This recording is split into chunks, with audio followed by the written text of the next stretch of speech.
Alright, so here's just a really quick breakdown of this material. This over here are the four STF shapes that I'm using to make it. I probably won't end up using four, maybe I'll use more or less.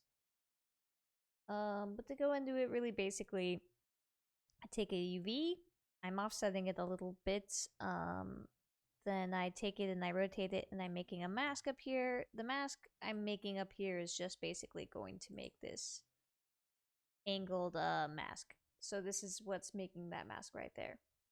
I'm using that mask to lerp between UVs that are rotated and UVs that aren't. So if I preview this, these are UVs that are rotated, and if I preview this one, these are UVs that aren't rotated, they're just shifted around a little bit. And when I lerp them together in this mask, that's what gets my lovely little split here. So if I completely ignore all this and plug this into the multiply, it's just the regular thing that I had before. So that's fine. Then all this math right here is basically just making a pattern of how many x and y. So patterns at 1, but maybe I'll change this to 5 and let's see what breaks. Look, it's 5 by uh whatever, or I could change the pattern here to be, I don't know, 6. It's 6. But generally we're sticking to 18. This just makes it scale to the container better. Um, what is going on up here, up top? This is basically making, um, this is what's making these steps. So this is what's offsetting the original piece to have a stepped feature, so it will cascade down. And then I'm offsetting every one of them with fmod. So I basically am taking every other row and I'm adding a little bit of extra to make it offset. So you can see its pattern is actually offsetting. That's basically what this is doing. And I am, you have to do a frac to turn this into the actual pattern. This is what turns it into the pattern. If you don't have this, then it's just going to be one single object, not a pattern. Yep, the individual. So frac basically applies the pattern that I have over here. Then I'm adding that. I'm constant biasing this to negative 1 to 1 so that when I add these offsets rows, it adds them directly in the center of the UVs.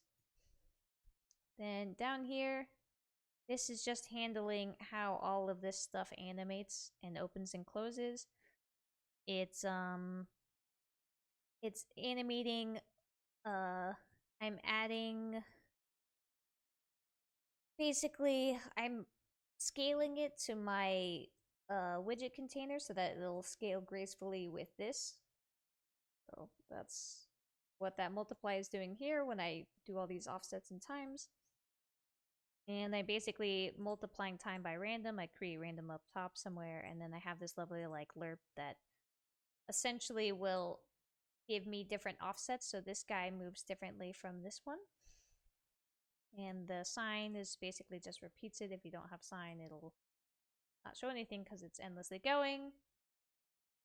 But if I were to put a frac here with time instead of sign, it wouldn't go back. So it just like animates all the way out and then pops back in.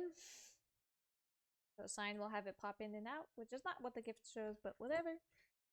The step here, I'm using an ID mask to kind of mask out only some of the rows that are doing this animation. If I don't, it then does all of them, which I think is just too much for what the GIF is. See, they're all gonna eventually do their thing. In theory. Yeah, I think they're all doing it. I don't know. It's been a while. But basically, this kind of like multiplies and applies a mask to only have some of them.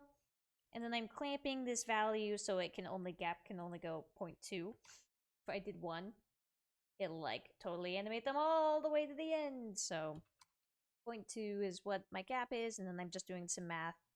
And I'm essentially drawing one box, and then I'm drawing another box, and I'm just opposites offset the other one. So these are two different boxes. And then the other box up here is the line, so that's the line here. And then I have another box that needs to mask out the inside of the line. If I don't have this, if I take this from 3 to 0, you'll see the line shows up in the middle between the two.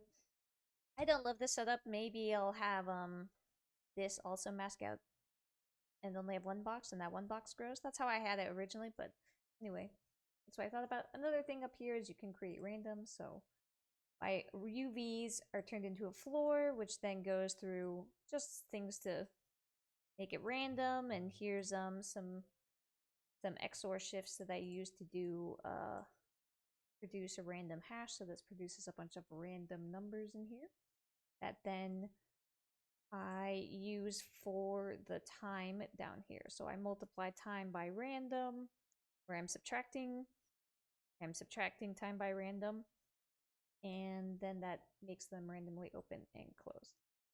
And that's it. So it's 4 shapes, a line, a mask for the line for the inside, and 2 individual squares that animate opposite of each other to make this gap over random time.